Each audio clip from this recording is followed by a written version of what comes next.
পবিত্র ঈদুল আজহা উপলক্ষে দেশবাসীকে জানাচ্ছি ঈদের শুভেচ্ছা অভিনন্দন। ঈদ মোবারক। নোয়াখালীর বেগমগঞ্জ উপজেলার কৃতি সন্তান বিশিষ্ট সমাজসেবক, শিক্ষানুরাগী, রাজনৈতিক ব্যক্তিত্ব শাহ আবদুল্লাহ আল বাকি।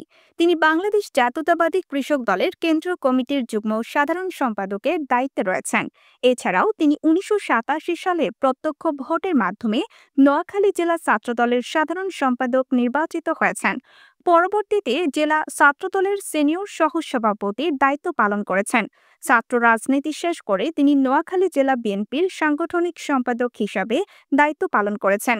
২০০৩ সালে বেগমগঞ্জ উপজেলা বিএনপির সিনিয়র যুগ্ম আহ্বায়ক হিসাবেও দায়িত্ব পালন করেন। তিনি বিগত ফ্যাসিস্ট সরকারের আমলে সক্রিয় আন্দোলন সংগ্রামে সংযুক্ত ছিলেন। এছাড়াও গত বিএনপির জোট সরকারের সময় বেগমগঞ্জ উন্নয়ন পরিষদের আহ্বায়ক এবং জেলার বিভিন্ন উন্নয়ন কর্মকাণ্ডে তিনি সততার সাথে কাজ করে গিয়েছেন। এই ব্যক্তিটি রাজনীতির পাশাপাশি বিভিন্ন সামাজিক সংগঠনের সাথে জড়িত রয়েছেন।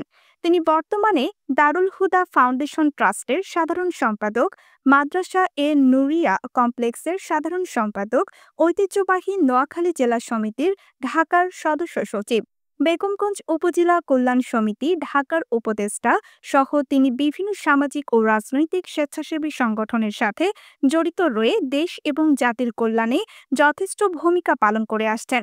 এই মহান ব্যক্তিটি পবিত্র ঈদুল আজহা উপলক্ষে যুব টিভির মাধ্যমে দেশের সর্বস্তরের মানুষকে পবিত্র ঈদের শুভেচ্ছা ও অভিনন্দন জানিয়ে তিনি বলেন, ঈদুল আজহা উপলক্ষে আমার দেশের সকল নেতাকর্মী এবং বিশেষ করে বেগমগঞ্জের আমাদের বিএনপি, যুবদল, ছাত্রদল, কৃষক দল সহ সকল অঙ্গ সংগঠনের নেতাকর্মীদেরকে জানাচ্ছি ঈদের প্রাণঢালা শুভেচ্ছা। ঈদ মুবারক।